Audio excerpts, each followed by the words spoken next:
library has been fighting the SEC for coming up on 5 years.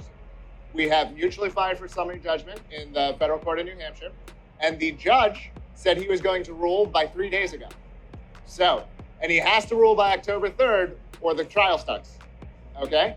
So literally over the next couple of days, maybe I'll be back in the booth if it comes out, we could see that come out. And this is a big case. I don't know how much detail you want to get into, but the facts in this case will apply to basically every company in this room. So it's going to affect a lot of companies. Wow.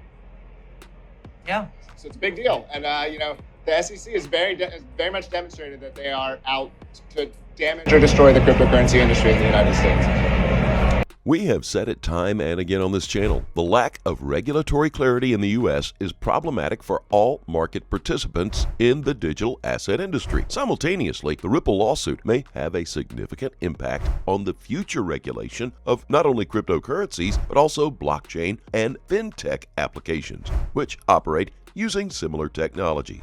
Moving forward, it may make sense for the SEC to implement reasonable, measured regulations for cryptocurrency, blockchain, and fintech companies. Also, Congress could provide a framework for the regulation of cryptocurrencies and other digital assets. But this may be unlikely given today's political environment. As always, welcome back to Money Side, your favorite crypto news channel. If you're new here, welcome to the XRP Army. Hit that subscribe button and turn on notifications so you don't miss out on our daily crypto news updates. There's been a lack of regulatory clarity in the crypto industry for so long now, and over time we have seen the implications that it has had on the blockchain industry. In fact, there's a lot of concern as it becomes harder and harder for small businesses, entrepreneurs to actually innovate here with that lack of regulatory clarity. And as Brad Garlinghouse puts it, no matter how hard the SEC tries to spin things with the Ripple lawsuit that's supposed to provide the market with some clarity, the fact remains an investment contract can only be built if two parties are involved. But on that point of an investment contract,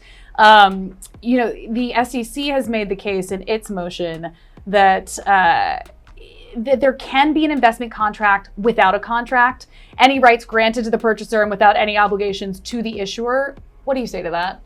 In order to have a contract, you have two parties. No matter how the SEC wants to spin the facts, the reality is to have a contract, you have two parties have to agree on something. You don't necessarily have it written. You can have oral contracts, you can have implicit contracts, but you have to have two parties.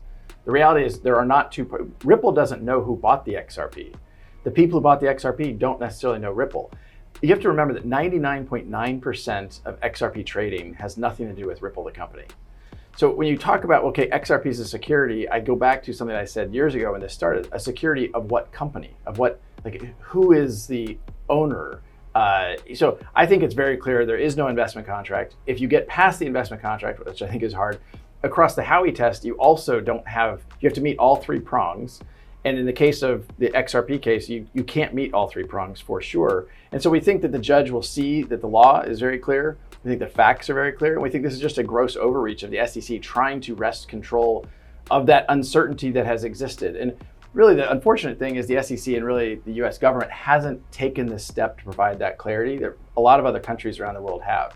Now, getting back to today's topic, we have a tweet from John Deaton which says the SEC retroactively declared XRP an unregistered security and all its trades for the previous 7 years to have been illegal, even on the secondary markets. Finally, everyone gets it. Do you see how many people and lawyers argued that the SEC was only saying the way Ripple sells it? But despite everything that's happening with Ripple and XRP right now, Brad Garlinghouse has shared that once Ripple beats the SEC in this lawsuit, they still plan on going public. While a lot has happened, that hasn't affected the kind of vision Ripple has for the future. Listen in. Told CNBC in May that Ripple might think about going public after you get a ruling on this SEC lawsuit. A lot has changed since then in the crypto landscape. What are your thoughts on that now? Look, you're right. A lot has changed in the crypto landscape. That is not really true for Ripple. We had a record Q2. We continue to grow, signing up more customers. Volume, we publicly shared that volume on RippleNet grew around 10x year on year through our core product called on-demand liquidity. And so I remain very optimistic about the future of Ripple. And I think once we get past this, accessing the public markets is, I think, the right next step to kind of growing our business. But we want to get through the SEC, provide that clarity and get closure on the pending lawsuit. In more interesting news today, we will look at a tweet by GateHub. we can all agree that XRP's ledger is one of the most potentially rewarding projects in the crypto industry. While there are so many projects, not many have any prospects for the future. The tweet says XRP Ledger uses a consensus protocol, doesn't need mining, has projects and applications across blockchains, and is an XRP community-led blockchain. Let us know in the comments section below which thing that you find most likable about the XRP Ledger. As we wind down on today's video, we can all agree that XRP is really the chosen coin to act as a bridge as we cross over to a new financial system. The world of finance is changing. Don't be left behind while this revolution happens. Just listen to this. Something massive is definitely coming. Certainly see potential for CBDC. Digital currency is what I'm referring to. I'll tell you what we are seeing, and it changes so fast in a matter of 1 year. You know, the crypto assets at large have lost about 85% of their value in a matter of 1 year. What we are seeing at the moment is what Carlos was referring to, which is, you know, development into new technologies that will actually change the way in which intermediation is conducted, eliminate some of the barriers, including the unconscious biases that exist out there.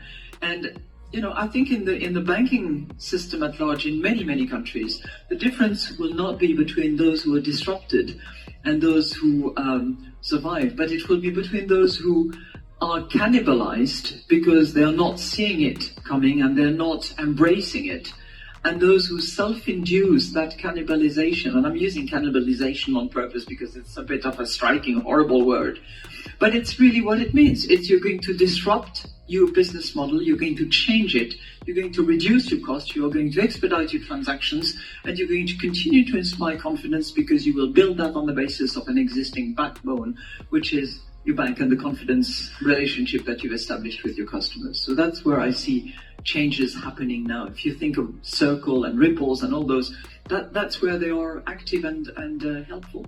As always, do your own research and always trade safely, guys. Please keep in mind we're not a licensed financial advisor. All videos on this channel are intended for entertainment purposes only. You can always let us know what you think in the comments section below. Let's have a conversation. Thank you so very much for watching. Don't forget to like this video and please click on that subscribe button below and turn on notifications so you get informed whenever we post our amazing content. We'll look forward to seeing you on the next Money Side.